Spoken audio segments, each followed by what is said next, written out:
Hey guys, look, a quick little run through on quite possibly one of my favorite hamstring exercises, Nordics. Now look, there's a couple of variations you can take with Nordics, whether it's breaking at the hip or breaking at the knee. I'm going to give you probably the simplest one to comprehend biomechanically, which is the break at the knee. Basically what you need, something to cushion the knees. In this case I've just got an old gym mat folded up a couple of times, and you need something quite sturdy behind you to tuck the feet under. If you've got a training partner, someone who can put a lot of weight down on you. Look, I've done this with some ladies that held my feet down, and they're more than capable. So weight will play an issue, will play a role with being able to hold your partner down, but it's not the be all and end all. There's some quite petite ladies that have actually done this for me, and they've had no dramas whatsoever. So have some fun. If you're a spotter, I do recommend leaning right forward and pressing right down. Get your weight right over the heels of your partner. But in this case, it's just me this morning, so I've got my kettlebell rack. Tucking the feet underneath. What we want to try and do here is generate a movement through the knee whilst removing any sort of movement through the hip. And I know there are people out there that are going to say, okay, you can do, you can have a slight bend, you can do whatever. That's true. But for our version today, just the knee.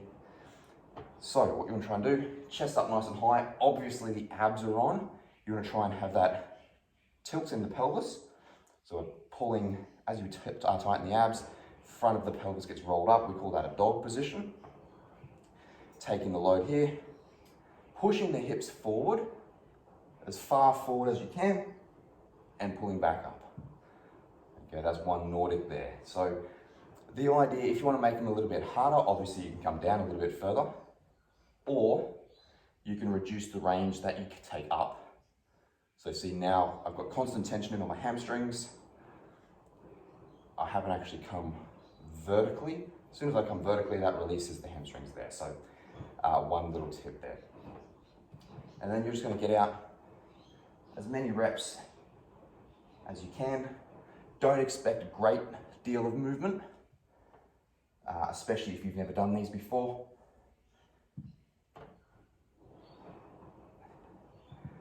Now, things to watch out for as you pull back is that movement there. So you want to try and always push the hips forward.